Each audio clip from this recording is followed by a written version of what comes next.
ஓம் சக்தி அங்காளம்மா, ஓம் சக்தி அங்காளம்மா, ஓம் சக்தி அங்காளம்மா. உலகம் பிறக்கும் முன் ஒரு நாழி முன் பிறந்தாள், கலியுகம் பிறக்கும் முன் கால் நாழி முன் பிறந்தாள், சூரியன் சந்திரன் இல்லாத நாட்டிலே முந்தி பிறந்தாள், மூவரை ஈண்டெடுத்தாள், செத்து பிழைத்தாள், சிவனுக்கே பாரியானாள், மாண்டு பிழைத்தாள், மறுரூபமான மாயசக்தி எங்கள் ஆதிசக்தி, எங்கள் அங்காள பரமேஸ்வரி. நீங்கள் பார்த்துக்கிறது தாலாட்டு அம்மன். இதுதான் மாதம் ஊஞ்சல் தாலாட்டு அம்மன் இதுதான். இந்த மாதம் மாசி மாதத்தில் தேர் திருவிழா சிறப்பாக நடைபெறும். 13 நாளும் அம்மா வீதி உலா வருவாங்க.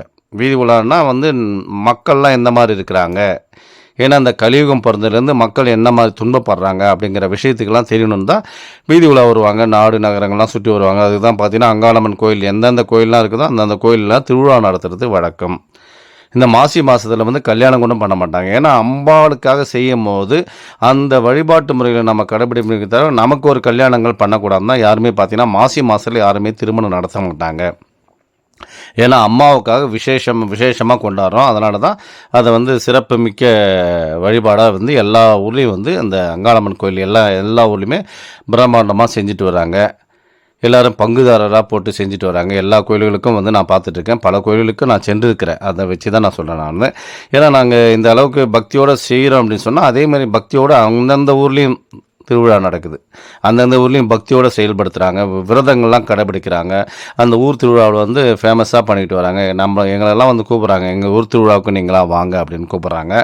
அப்படின்னும் போது பார்த்திங்கன்னா அவங்க அந்த அளவுக்கு பக்தியோடு இருக்கிறாங்கன்றது தான் அர்த்தம். அதுதானே நீங்கள் பார்த்துங்கிறது இந்த குளக்கரையில் இங்கேருந்து அக்னி குளத்தில் தண்ணி எடுத்துகிட்டு போவாங்க. அதுதான் நீங்கள் பார்த்துட்ருக்கீங்க.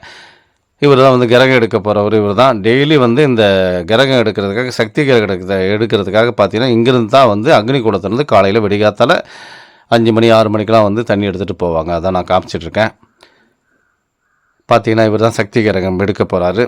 இது சக்தி கிரகம் யார் எடுக்கணும்னு சொல்லிட்டு உட்காந்து பேசுவோம். அது அந்த குடும்பத்திலோட நபர்கள் எடுக்கும் போது பார்த்தீங்கன்னா 50-60 வருஷத்துக்கு முன்னாடி தான் அவங்க தாத்தா எடுத்திருப்பார். அதுக்கப்புறம் அவங்க அப்பாவுக்கே வந்திருக்காது. அதுக்கப்புறம் இவருக்கு வந்திருக்கு. இதுக்கப்புறம் பார்த்தீங்கன்னா இவருடைய பையனுக்கு வராது, இவருடைய பேரப்பிள்ளைக்கு தான் வரும். 50-60 வருஷம் கழித்து தான் வரும். அப்போ அந்த எத்தனை தலைமுறை பார்த்து தான் வருது பாருங்கள். ஏன்னா எல்லாருக்குமே அந்த கொடுப்பனை கிடைச்சிடாது. அம்பாளுடைய அனுகிரகம் இருக்கணும், அந்த குடும்பத்துக்கு வரணும். ஏன்னா இந்த 1000 குடும்பம் இருக்குது. 1000 குடும்பத்தில் ஒவ்வொரு குடும்பத்துக்கும் மாறி மாறி வரும். மாறி மாறி வரும்போது பார்த்திங்கன்னா அவங்க எடுக்கிறது பார்த்திங்கன்னா 50-60 வருஷம் ஆகும். அதுதான் அவங்க அப்பா எடுக்கலை, அவங்க தாத்தா எடுத்தார். இப்போ அவருடைய பையன் மகன் எடுக்கிறாரு. அடுத்தது பார்த்திங்கன்னா அவருடைய பையனுக்கு வராது, அவருடைய பேரனுக்கு தான் போய் சேரும். அவங்க பேரன் தான் எடுக்க முடியும். 50-60 வருஷம் ஆகும். ஒரு சிலருக்கு 80 வயசு 90 வயசில் கூட கிரகங்கள் வர்றது உண்டு. அம்பாள் அந்த டைமில் அவங்களுக்கு எடுக்கணும்னு சொல்லிட்டு வரும். அதான் நீங்கள் பார்த்துட்ருக்கீங்க. அக்னி குளத்துலேருந்து இங்கேருந்து டெய்லி தண்ணி எடுத்துகிட்டு போயிட்டு அம்பாளுக்காக அபிஷேகம் பண்ணுவோம். அது வரைக்கும் அபிஷேகம் பண்ண மாட்டாங்க. இங்கேருந்து தண்ணி கொண்டு போய் தண்ணி அம்பாளுக்கு அந்த கிரகத்து பூசாரியே தண்ணி ஊற்றி அபிஷேகம் பண்ணுவார், தீபார்த்தனை பண்ணுவார். அப்போ தான் அது ஏர்வையாகும்ன்றது ஒரு ஐதீகம். அதனால தான் இந்த அக்னி குளத்து தண்ணியை எல்லாருமே எடுத்துகிட்டு போகிறதுக்கு காரணம், இந்த கோயிலுக்கு அக்னி குளத்துலேருந்து தண்ணி எடுத்துகிட்டு போவாங்க. இப்போ பார்த்திங்கன்னா தண்ணி கொஞ்சம் சுத்தம் இல்லாமல் இருக்குது. அது பக்கத்தில் பார்த்திங்கன்னா போர் இருக்குது. அங்கே கூட எடுத்துக்கலாம். ஏன்னா அந்த அக்னி குளத்தோடைய தண்ணி தான் அங்கேயும் வந்துட்டுருக்கு. அதனால் பார்த்திங்கன்னா அந்த அக்னி குளத்து தண்ணிக்காக அந்த போருடைய தண்ணியும் பயன்படுத்தலாம்.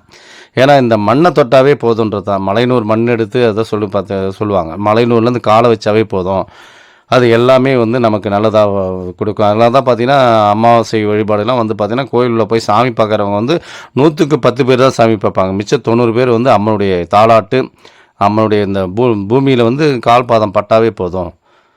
பேய் பிசாசுலாம் பார்த்திங்கன்னா இந்த பஸ்ஸை விட்டு இறங்கும் போது ஆடிட்டு வரும். அவ்வளோ சீக்கிரத்தில் அது ஆட்டமே ஆடும். அவ்வளோ சீக்கிரத்தில் கோயிலில் வரத்துக்குள்ளே அதை தெரிஞ்சுக்கலாம். அந்த அளவுக்குலாம் ஆட்டம் ஆடி தான் வந்துட்டுருக்கோம். அதான் நீங்கள் பார்த்துட்ருக்கீங்க. இங்கேருந்து அக்னி குளத்துலேருந்து தீபார்த்தனை முடிச்சுட்டு இங்கேருந்து எடுத்துகிட்டு போகிறாங்க. இது தினசரி எடுத்துகிட்டு போவாங்க. நான் உங்களுக்கு ஒரு நாள் எடுத்து எப்படி பண்ணுறோன்றத ஐதீகத்தை காட்டுறேன். ஏன் இங்கேருந்து கலச தண்ணி ஏன் எடுத்துகிட்டு போகிறாங்க. அதுதான் ஒரு சில கோயிலெலாம் பார்த்திங்கன்னா அங்கேருந்து சாமி சிலையை எடுத்துகிட்டு இங்கேருந்து தண்ணி ஊற்றி அலங்காரம் பண்ணி இங்கேருந்து அப்படியே ஆட்டம் பாட்டத்தோட பம்பை உடுக்கையோட பூசாரிகளோடு அங்கே கோயிலுக்கு வருவாங்க.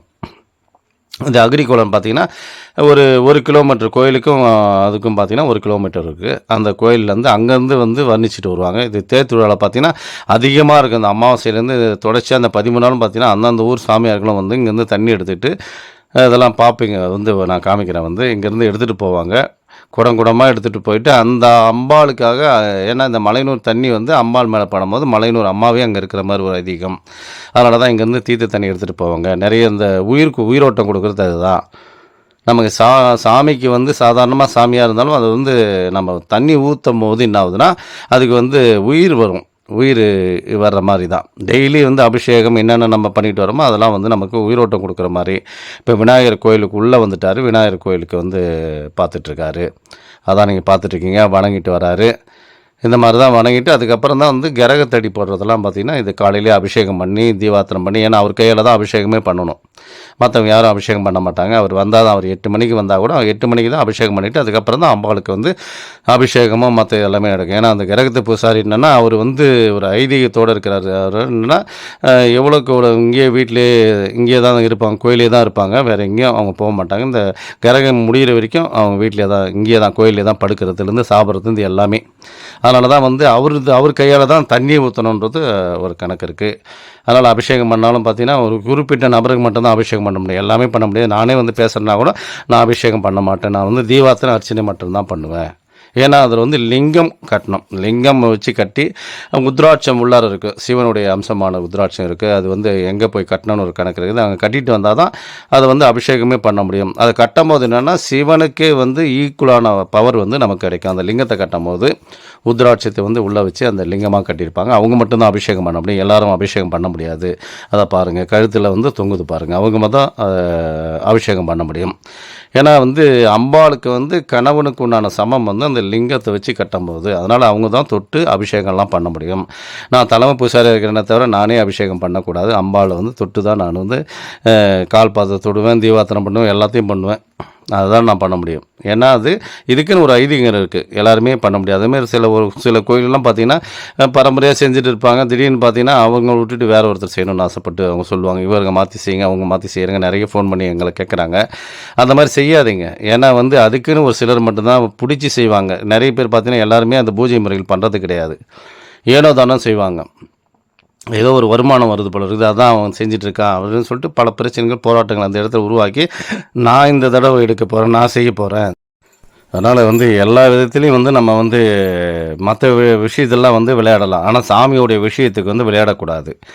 ஏன்னா அந்த குறிப்பிட்ட நபர்கள் மட்டும்தான் அம்மாவுடைய உத்தரவு தான். இன்றைக்கும் ஒரு சில திருவிழாலாம் நடத்தும்போது பார்த்திங்கன்னா அந்த ஊரில் வந்து கவுளி சத்தம் போடுன்னு சொல்லுவாங்க. பள்ளிகள் வந்து சத்தம் போட்டால் தான் அந்த ஊரில் திருவிழாவே நடத்துவாங்க. கும்பலாக உட்காருவாங்க. உட்காரும் போது அது வந்து பள்ளியோடைய சவுண்டு கேட்டால் தான் அந்த ஊரில் திருவிழாவே நடத்துவாங்க. இந்த மாதிரி ஒரு சில ஐதீகங்கள்லாம் வச்சிட்ருக்காங்க. ஒரு சில கோயிலில் பார்த்தீங்கன்னா எலுமிச்சம்பழத்தை ஏலம் விடுவாங்க. ஒரு திண்டிவனம் பக்கத்தில் இருக்கிற ஒரு முருகர் கோயிலுக்கு பார்த்திங்கன்னா அந்த சூளம் மட்டும்தான் அங்கே இருக்கும், வேறு எதுவுமே இருக்காது. அந்த சூளத்தில் வந்து எலுமிச்சம்பழத்தை வந்து, ஏன்னா அவங்க வந்து உருவேற்றுவாங்க. டெய்லி மந்திரங்கள் சொல்லிக்கிட்டே வருவாங்க. மந்திரங்கள் சொல்லும் போது அந்த பழத்துக்கானது உருவம். அதான் நீங்கள் பார்த்துட்ருக்கீங்க. வந்து இங்கேருந்து வந்து தீர்த்த கூட தண்ணி எடுத்துகிட்டு போகிறாங்க. அதான் நான் காமிச்சிட்ருக்கேன். ஏன்னா எல்லா ஒரு மக்களும் வந்து இங்கேருந்து தீர்த்தத்து கூட தண்ணி எடுத்துகிட்டு போயிட்டு அந்த அம்பாளுக்கு வந்து அபிஷேகம் பண்ணுவாங்க. அபிஷேகம் பண்ணும்போதுனா புனிதம் அடைகிறது. நீங்கள் சிலையாக பார்த்தீங்கன்னா சிலையாக தான் தெரியும். அதுக்கு வந்து அம்பாளுக்கு தண்ணி ஊற்றும் போது உயிரோட்டம் வருகிறது. டெய்லி வந்து நீங்கள் தண்ணி ஊற்றி அபிஷேகம் பண்ணி என்னென்ன பண்ணணும்னு நினைக்கிறீங்களோ அப்போவே உயிர்களை வந்துடும், அம்மாவுக்கு வந்துடும். அதனால தான் ஒரு சில கோயிலெலாம் பார்த்தீங்கன்னா வந்து சக்தி இருக்கிறது, அந்த இடத்துல தெய்வ நடமாட்டம் அதிகமாக இருக்குது. அந்த மாதிரி தான் வந்து நம்ம எந்த அளவுக்கு வந்து நேசிக்கிறோமோ அந்த இடத்துல வந்து உயிரோட்டம் வந்துடும். அவங்க கையால் தான் படைக்கணும் அப்படின்னு சொல்லுவாங்க. அம்மா வந்து ஒரு சிலர் கையாலெலாம் படைக்க முடியாது. இன்றைக்கி பார்த்தீங்கன்னா ஒரு சில பரம்பரை பூசாரிகள்னு சொல்லிட்டு ஒரு சிலர் மாறி மாறி வருவாங்க. இந்த கோயிலை நான் எடுத்து நடத்துகிறேன்னுவாங்க. பார்த்தீங்கன்னா அவங்க வந்து ஒரு சிலர் 5 மணிக்கே கோயிலுக்கு போயிட்டு தேவையானது இதெல்லாம் கோயிலுக்கு பூஜைகள்லாம் செய்வாங்க. மாறி செய்யும் போது என்ன ஆகுனா அவங்க 8 மணிக்கு தான் கோயிலே திறப்பாங்க. தண்ணி சரியாக ஊற்ற மாட்டாங்க. அப்போ வந்து தெய்வ கோபத்துக்கு ஆளாகும். அதே மாதிரி ஒரு சில கோயிலெலாம் பார்த்தீங்கன்னா வந்து இந்த சாமி சிலையே வந்து எடுத்துகிட்டு வேறு சிலை வைக்கிறாங்க. அப்போ என்ன ஆகுதுன்னா வந்து அந்த தெய்வ கோபத்துக்கு ஆகும். ஏன்னா நம்ம வந்து ஏற்கனவே அந்த சிலைக்கு அபிஷேகம், பால் எல்லாத்தையும் ஊற்றி அது உயிரோட்டம் கொடுத்துருப்போம். இன்றைக்கி வந்து வேணான்னு சொல்லிட்டு ஒதுக்கி வச்சிட்டோன்னு சொன்னால் அது பிரச்சனை உருவாக்கும் அந்த இடத்துல வந்து. அதனால் பார்த்திங்கன்னா நம்ம எந்த தெய்வத்தை நம்ம கும்பிட்றோமோ அந்த தெய்வத்துக்கு வந்து தண்ணி ஊற்றி டெய்லி வந்து விபூதி, இன்னமும் நீங்கள் வந்து பெருசாக செய்யணும்னு ஆடம்பரம்லாம் செய்ய தேவையில்ல. தினசரி தண்ணி ஊற்றிட்டு இந்த சேலைகள் வந்து சுற்றி அழகுபடுத்தி அதுக்கு பொட்டு வச்சு பூ வச்சு விட்டிங்கனாவே போதுமானது. அப்போவே அது வந்து ஏற்றுக்கொள்ளப்படுகிறது. நம்ம கையில் கிடைக்கிறத படைச்சாவே போதும். அதனால தான் நாங்கள்லாம் நீங்கள் பார்த்தீங்கன்னா காலையில் வந்தவுடனே வந்து அம்பாளுக்கு வந்து சாதாரணமாக ஒரு தண்ணி ஊற்றி அபிஷேகம் பண்ணிவிட்டு அப்படியே புடவை கட்டி விட்ருவோம். அப்படி கட்டினா தான் வந்து அது உயிரோட்டமாக இருக்கும். மக்களுக்கு வந்து காட்சி கொடுக்கும்போது நல்லதாக தெரியும். சிலைக்கு தண்ணி ஊற்றாமல் ஜனங்களை உள்ளே அனுப்புறதோ சாமி பார்க்குறதோ இருக்கக்கூடாது. சின்ன கோயிலாக கூட இருக்கட்டும், அந்த கோயிலில் வந்து நீங்கள் சாமிக்கு தண்ணி ஊற்றிட்டு அதுக்கப்புறம் ஜனத்தை உள்ளே வர்றீங்க. தண்ணி ஊற்றி புடவை கட்டி இருக்கிற புடவையை நீங்கள் கட்டி விட்டுட்டு அதுக்கு பொட்டு பூலாம் வச்சு அதுக்கப்புறம் உள்ளே வர சொல்லுங்கள். அப்போ தான் வந்து தெய்வக்கலையானது வரும். நீங்கள் சாதாரணமாக பார்த்துட்டிங்கன்னா கோயிலெலாம் திறந்து விட்டுட்டு சாமிக்கு தண்ணி ஊற்றாமல் இருப்பாங்க. அப்போவே எல்லோரும் உள்ளே போய் பார்ப்பாங்க. அந்த மாதிரிலாம் பண்ணாதீங்க. அந்த மாதிரி பண்ணும்போது பார்த்தீங்கன்னா அந்த இடத்துல தெய்வ சக்தி இருக்காது, உங்கள்கிட்டையும் சக்தி இருக்காது. ஏன்னா அந்த நம்மளுடைய தேவைகள் என்னவோ அது அத்தனையுமே வந்து அந்த இடத்துல வந்து உருவாக்கும். ஒரு 10 வருஷம் பார்த்தீங்கன்னா அந்த கோயிலே பெரிய அளவுக்கு வரும். இன்றைக்கி வந்து 100 பேர் வருவாங்க, 1000 பங்காளிகளாகவும் 1000 100 எக்கச்சக்கமாக ஆகிட்டு வருவாங்க. பங்காளிகள்லாம் சேர்ந்து அந்த திருவிழா நடத்துவாங்க. அதனால் நம்ம வந்து சின்னதாக ஒரு சிலையை பார்த்து வச்சுருக்கிறோம். அந்த சிலைக்கு உயிரோட்டம் கொடுக்குறோம். அதனால் பார்த்தீங்கன்னா அந்த உயிரோட்டம் கொடுக்குறத நிறுத்தி வச்சுட்டிங்கன்னா அது கோபத்துக்கு ஆளாகும். நிறைய பேர் பார்த்தீங்கன்னா சாமிக்கு தண்ணி ஊற்றுறது 8 மணிக்கு ஊற்றுறது, ஒரு சில கோயிலில் வந்து தண்ணியே ஊற்றுறது கிடையாது, வாரத்துக்கு ஒரு தடவை ஊற்றுறது. அப்படி பார்த்தீங்கன்னா அந்த குடும்பத்தில் வந்து பல கஷ்டங்கள் உருவாக்கிடும். ஏன்னா எப்போ வந்து நம்ம சாமிக்கு வந்து தினசரி பூஜை பண்ணிட்டு வரோமோ அந்த பூஜை நிறுத்தப்பட்டாவே அந்த பூஜைகள் வந்து பிரச்சனைகள் உருவாகும். இன்றைக்கி சாமிக்கு வந்து ஆடுறவங்களே நின்று போகுதுன்னு காரணம் என்னான்னு பார்த்தீங்கன்னா அந்த பூஜை முறைகள் வந்து கொஞ்சம் மிஸ் ஆனாலும் சரி, அவங்க அம்மா வந்து அவங்க மேலே ஆடுறவங்க கூட ஆட மாட்டாங்க. இப்போ பாருங்கள் சாமி வந்து அம்மா உடனே ஆடி கேட்குறாங்க பாருங்கள், ஆடி கேட்டாங்க. அங்கேருந்து வராங்க. ஏன்னா அவங்க மொட்டை அடிச்சுட்டு இன்றைக்கி குலதெய்வத்துக்கு வந்து மொட்டை அடிச்சுட்டு வராங்க. அது காவு கேட்குது உடனே, எனக்கு காவு கொடுறான்னு. ஏன்னா அந்த காவு கொடுக்குற பழக்கத்தை வச்சுருக்கிறவங்க காவு கொடுத்துருங்க. கோழி கொடுக்கணுமா ஆடு கொடுக்கணுமா பரவாயில்லன்ற மாதிரி. அதுக்கப்புறம் பார்த்திங்கன்னா நாங்கள் ஒரு எலுமிச்சம்பழத்தை காவாக ஏற்றுக்கமா அடுத்த தடவை வந்தேன்னா உனக்கு வந்து தேவையான பூஜைகள்லாம் பண்ணுறோமா. ஏன்னா வந்து குலதெய்வத்துக்காக நம்ம என்ன செய்யணுமோ அதை வந்து சிறப்பாக செஞ்சிடணும். ஒரு சின்ன ஒரு கோழிக்காவாவது கொடுக்கும். சைவ பூஜைனா சைவ பூஜை பண்ணுங்கள், அசைவ பூஜைனா அந்த கோழிக்காவு கொடுக்குறதோ எல்லாமே காவு கொடுத்து அதுக்கு உண்டான பழக்கத்தை கொண்டு வாங்க. அடுத்த தடவை செய்கிறங்கிறதுலாம் இல்லை. அதேமாதிரி பார்த்திங்கன்னா நம்ம ஒரு வேண்டுதல் வைக்கிறோம், அது பலன் கொடுத்துச்சுன்னா உடனே வந்து செஞ்சிடணும். நிறைய பேர் என்ன பண்ணுறாங்க 6 மாதம் 1 வருஷம் கழிச்சு அது பாக்கி வச்சுறாங்க. பாக்கி வைக்கும் போது என்னென்னா அது கோபத்துக்கு ஆளாகும். நல்லா இருக்கும் போது செஞ்சிடலாம். அதுக்கப்புறம் கெடுதல் ஆகிட்ட பிறகு வீட்டில் பிரச்சனைகள்லாம் வந்த பிறகு தான் இதனால தான் ஆயிருக்குமோ அப்படின்னு சொல்லிட்டு வந்து செய்கிறாங்க. அந்த மாதிரி செய்யாதீங்க. ஒரு வேண்டுதல் நிறைவேறுதுன்னு சொன்னால் அந்த கோயிலுக்கு போய் வந்தோடனே வேண்டுதல் நிறைவேறும். நிறைவேறின உடனே அந்த கோயிலுக்கு வந்து என்ன செய்யணுமோ அடுத்த நிமிஷமே செஞ்சுருங்க. நிறைய பேர் பார்த்துருக்கேன், மாதத்தில் 4 தடவை 5 தடவை வந்து போகிறவங்களாம் இருக்கிறாங்க. ஏன்னா அம்மாவோட மகிமை அந்த மாதிரி மகிமை வந்து போனவுடனே அவங்களுக்கு சக்ஸஸ் பண்ணி கொடுக்கும். என்னுடைய வாழ்க்கையில் நடந்த நிகழ்ச்சி தான் ஒவ்வொன்றுமே உங்ககிட்ட ஷேர் பண்ணுறேன். எனக்கு நண்பர் ஒருத்தர் வந்து தெரிஞ்சவர், அவருக்கு மூலியமாக ஒருத்தர் வந்து குழந்தை இல்லைன்னு சொல்லிட்டு வராங்க, அங்கேருந்து வரும்போது அவர் என்னோடய வீடியோ வந்து ஏற்கனவே பார்த்துருப்பார் போல இருக்கு. நம்ம யார் பார்க்குறோன்றது அவருக்கே தெரியாது. நான் என்ன தான் பார்க்க வராங்கன்னு அவங்களுக்கே தெரியாது. இங்கே வந்தவொடனே இவரை தான் நான் பார்த்தேன், யூடியூப் சேனலில் பார்த்தேன், இவரை தான் பார்க்கணும்னு நினச்சேன். கடைசியில் பார்த்தேன் உனக்கு ஃப்ரெண்டு தானா அப்படின்னும் போது ஆமாம். ஏன்னா வந்து அம்மா வந்து இந்த நபரை போய் சந்திக்கும் போது உனக்கு உண்டான ப்ராப்ளம் வந்து சால்வ் ஆகிடும்ன்றது அவங்க அந்த வீடியோ மூலயமா தெரியப்படுத்துவாங்க. அது நம்மளுக்கும் அம்மாவுக்கும் உள்ள லிங்க் அதுதான் வந்து காரணம். அவர் வந்து 10 வருஷமாக குழந்தை இல்லாமல் இருந்தாங்க. அவங்க வந்தால் ஏதோ ஒரு என்னோட முடிஞ்ச பரிகாரங்கள் சொன்னேன். பையன் ஒரு வருஷத்தில் வந்து பையன் பிறந்திருக்கான். அவனுடைய பேருக்கு என்ன வைக்கலாம் என்ன இதுன்னு கேட்டார். எல்லாத்தையுமே செஞ்சேன். ஒரே தடவை தான் வந்து போனாங்க அந்த கோயிலுக்கு வந்து போனது. மலையனூர் கோயிலுக்கு போகலான்னு சொல்லிட்டு வந்து போனாங்க. ஏன்னா இந்த வீடியோ வருதுன்னு சொன்னால் உங்களுக்கும் அம்மாவுக்கும் ஏதோ ஒரு தொடர்பு இருக்குது. தொடர்பு இருந்தால் தான் அம்மா வந்து இந்த இடத்துக்கு வாங்கன்னு சொல்கிறாங்கன்னு அர்த்தம். பாருங்கள் அந்த குலதெய்வ கோயிலுக்கு எந்த மாதிரிலாம் பண்ணுறாங்கன்றதை பாருங்கள். எவ்வளோ கும்பலாக அவர் வந்து தாத்தா தான் அவருடைய வயசுக்கு அவர் இட்டுன்னு வந்து இப்போ செய்கிறார் அந்த குலதெய்வத்துக்கு வந்து. ஏன்னு சொன்னால் ஒரு வழிபாட்டு முறைகள் வந்து கடைபிடிக்கும் போது வயசானவங்க அவங்க சொல்லுவாங்க எப்படிலாம் செய்யணும், அந்த குலதெய்வத்தை எப்படி வழி வணங்கணும்னு. இன்றைக்கி குடும்பம் பிரிஞ்சு போச்சு. குடும்பம் பிரிஞ்சதால் பார்த்திங்கன்னா யாருமே சொந்த பந்தம் யாருமே வரதில்லை. அண்ணன் தம்பி கூட தனித்தனியாக கும்பிட்றது, ஒன்றா சேர்ந்து கும்பிட்ற பழக்க வழக்கங்கள்லாம் இப்போ இல்லை. இப்போ தனித்தனியாக கும்பிட்டுருக்குறாங்க. அதுவும் இல்லாத வர்றதும் கிடையாது. பார்த்திங்கன்னா காலகட்டங்கள் மாறும்போது சுத்தமாகவே தெய்வ அருளானது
சந்தோஷமா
இப்போ பார்த்துங்கிறது பார்த்தீங்கன்னா அந்த வீட்டு பெரியவர் தான் காமிச்சிட்ருக்கேன், வயசானவங்க. ஏன்னா அந்த வயசானவங்களுக்கு தான் தெரியும் அந்த குலதெய்வ வழிபாடுனா.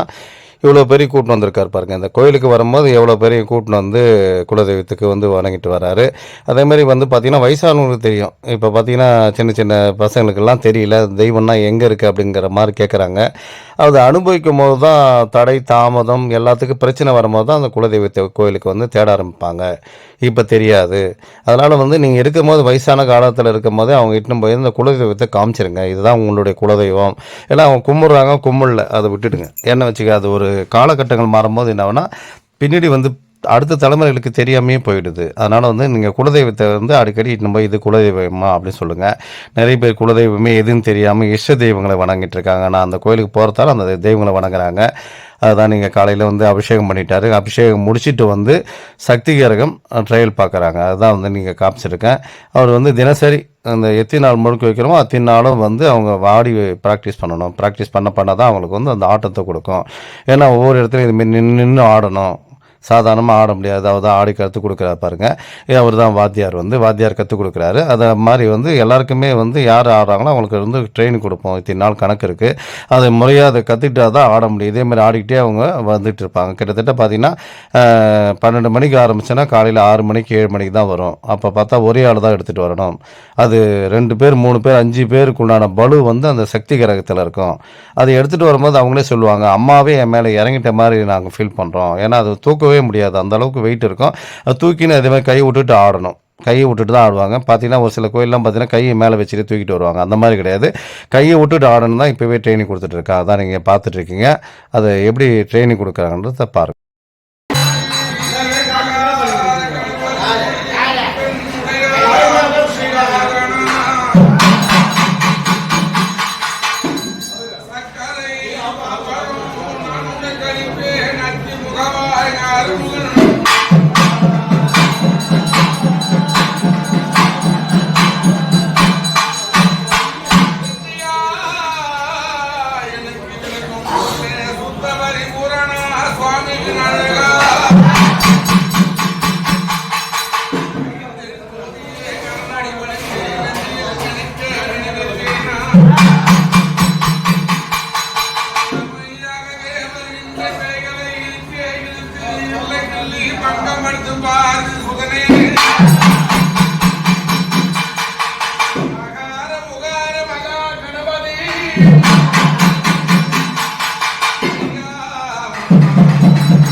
இந்த மாதிரி பார்த்தீங்கன்னா அவங்களுக்கு வந்து தினசரி பயிற்சி கொடுப்பாங்க. அதான் நீங்கள் பயிற்சி பார்த்துட்ருக்கீங்க.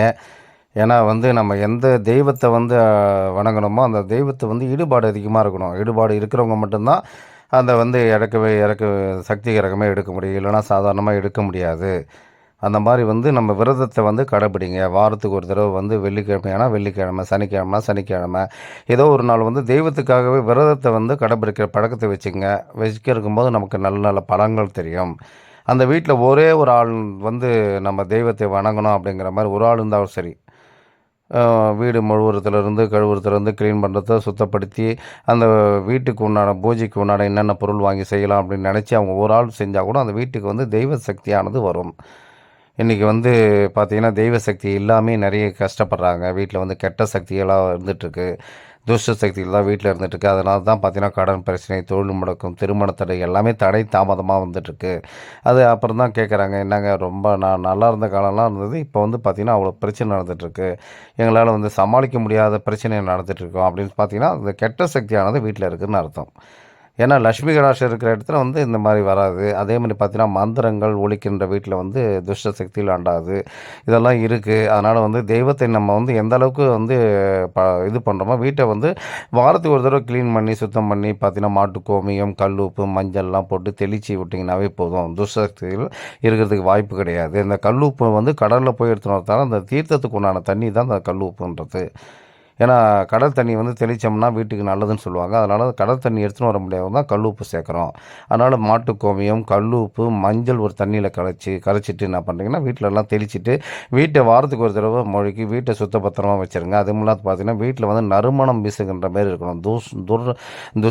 அந்த துர்நாற்றம் வர மாதிரிலாம் இருக்கக்கூடாது. நறுமணம் எந்த வீட்டில் வீசுதோ அந்த வீட்டில் வந்து லக்ஷ்மி கடாட்சம் வரும். அதான் பெரிய பெரிய வீட்டுக்கெலாம் போனீங்கன்னா பணக்காரங்க வீட்டுலாம் போய் பாருங்கள், உள்ளார போனீங்கன்னா வந்து நல்ல சும்மலாக வரும். நல்ல இதெல்லாம் நம்ம வீட்டில் பார்த்திங்கன்னா சும்மல்லே வந்து நல்லா இருக்காது. அந்த அளவுக்கு தான் எல்லாருமே இருந்துகிட்டு இருப்போம். அதனால் வந்து எந்த அளவுக்கு வந்து வாரத்துக்கு ஒரு தடவை சுத்தப்படுத்தி க்ளீன் பண்ணி நல்லா வச்சுருக்கீங்களோ அந்த வீட்டில் வந்து தெய்வ நடமாடும். இல்லைனா கெட்ட சக்தியானது வீட்டில் பிடிச்சிக்கிட்டு வீட்டில் எல்லாருமே வாட்டி வதைக்கும். ஒருத்தர் மட்டும் இல்லை, எல்லாருக்குமே தடை தாமதம், வேலை இழப்பு எல்லாமே இருக்கும். தொடர்ச்சியாக அவங்க பிரச்சனை தான் சந்திப்பாங்க. நிம்மதின்றதே இருக்காது. படுக்கும்போதெல்லாம் நிம்மதி இல்லாமல் தான் இருப்பாங்க. அந்த மாதிரி தான் தொடர்ச்சியாக வந்துட்டுருக்கோம். அந்த மாதிரி வந்து தெய்வ சக்திக்கு வந்து அதிக முக்கியத்துவம் கொடுங்க. முக்கியத்துவம் கொடுக்கும்போது நல்ல நல்ல பலன்கள் தரும். இப்போ சக்தி கிரகம் எடுக்க போகிறத வந்து ட்ரையில் பார்த்துட்ருக்கீங்க. இது வெள்ளிக்கிழமை நைட்டு வந்து சக்தி கிரகம் எடுப்போம். அமாவாசைக்கு அந்த ஊஞ்சலுக்கு உண்டான பவர் வந்து சக்தி கிரகத்துக்கு இருக்குது. அதை பார்க்குறவங்களுக்கு மட்டும்தான் தெரியும். நைட்டு வந்து அந்த அக்னி கூடத்தில் போயிட்டு ஒரு 10 மணிக்கெலாம் அங்கே போயிடுவோம். அங்கே போயிட்டு கிரகம் ஜோடிப்போம். கிரகம் ஜோடிக்கிறது 12 மணி ஆகிடும். நைட்டில் வந்து அதை நான் எடுத்து போடுறேன். நான் தினசரி பதிவுகள் வந்துக்கிட்டே இருக்கோம். நீங்கள் வந்து பார்த்துக்கிட்டே இருக்கலாம். தொடர்ச்சியாக பார்க்கலாம் என்னென்ன நடக்குதுன்னு. ஏன்னா இது வரைக்கும் நீங்கள் வந்து ஊஞ்சல் வழிபாட்டுகள் மட்டும்தான் கடைபிடிச்சிருப்பீங்க. இப்போ சக்தி கிரகம் எந்த மாதிரி எடுக்கிறோம், எந்த மாதிரி அங்கே பண்ணுறோம் அப்படின்றதெல்லாம் பார்க்கலாம். எல்லா விஷயங்களும் தொடர்ச்சியாக அந்த சேனலுக்காக சப்போர்ட் பண்ணுங்கள். சப்போர்ட் பண்ண உங்களுக்கு டெய்லி பதிவுகள் வந்துக்கிட்டே இருக்கும். அதை பார்த்து பயன்பெறலாம். அதுதான் நான் சொல்லிட்டு வரேன். என்னுடைய நம்பரை வந்து கான்டாக்ட் பண்ணலாம். எந்த நம்பர் வந்து கான்டாக்ட் பண்ணி என்ன பிரச்சனை, என்ன தீர்வு, என்ன பரிகாரம், என்ன பண்ணால் தீர்வு கிடைக்கும் அப்படின்னு கேட்கலாம். பேய் பிசாசு, பில்லி, சூன்யம், வைப்பு, ஏவல், செய்வினை கோளாறு, அது பார்த்தீங்கன்னா கிரகத்தில் கோளாறு, ஜாதக கோளாறு, என்ன பிரச்சனையாக இருந்தாலும் தொடர்பு கொள்ளலாம். என்னுடைய நம்பருக்கு தொடர்பு கொண்டீங்கன்னா நாங்கள் அதுக்குண்டான பதில்கள்லாம் வந்து உங்களுக்கு தேவையான விஷயத்தை நாங்கள் கன்சல்ட் பண்ணி உங்களுக்கு தேவையான விஷயத்தை கொடுக்குறோம். ஏன்னா அந்த கலியுகம் வந்து பல பிரச்சனை போராட்டம் மத்திய தான் வாழ்ந்துட்டுருக்கோம். அதனால் நல்ல நல்ல விஷயங்கள்லாம் வந்து தெளிவுபடுத்திட்டாவே இருக்கும். அது வந்து புராணங்கள்லாம் இருக்குது. இந்த கலியுகம் வந்து இந்த மாதிரி தான் இருக்கும், மனிதர்கள் இந்த மாதிரி தான் இருப்பாங்கன்றதுக்கு கதைகள்லாம் இருக்குது. அந்த ஆன்மீக கதைகள்லாம் நான் சொல்ல கேட்டுகிட்டே வாங்க. இப்போ வந்து என்னென்னா அந்த சக்தி கிரகம் முடிஞ்சு வந்து நைட்டு வந்து வெள்ளிக்கிழமை இரவு வந்து சக்தி கிரகம் நடக்கும். அந்த விழாவில் வந்து எல்லாருமே கலந்துக்கிட்டு அம்மனுடைய அருளை பெறுங்க. செவ்வாய்க்கிழமை பார்த்தீங்கன்னா தீ மிதித்து விழா நடக்கும். சனிக்கிழமை பார்த்தீங்கன்னா மயான கொள்ளை விடுவோம். 9ஆம் தேதி வந்து சனிக்கிழமை மயான கொள்ளை நடைபெறும். ஞாயிற்றுக்கிழமை பார்த்தீங்கன்னா அமாவாசைக்கு அம்மா வந்து வீதி உலவாக வருவாங்க. இந்த மாதம் ஊஞ்சல் வருஷம் கிடையாது. சிம்ம வாகனத்தை வரது, யானை வாகனம், ஆண்போத வாகனம், பெண்போத வாகனம் தொடர்ச்சியாக வருவாங்க. ஒவ்வொரு நாளும் அம்மாவுக்கு அலங்கரிக்கப்பட்டு விசேஷமாக கொண்டாடுவோம். நீங்கள் வர்றவங்க பக்தர்கள் அனைவரும் பார்க்கலாம் என்ன நடக்குதுங்கிறதெல்லாம். இந்த சேனலுக்கு வந்து லைக் பண்ணுங்கள், சப்ஸ்கிரைப் பண்ணுங்கள். அப்போ தான் நான் போடக்கூடிய வீடியோக்கெல்லாம் தொடர்ச்சியாக வரும். அப்போ தான் வந்து அடுத்தடுத்த வீடியோ உங்களுக்கு அப்டேட் ஆகிட்டே இருக்கும். நன்றி, வணக்கம். மேல்மலை தலைமை பூசாரி பூபதி ராஜா.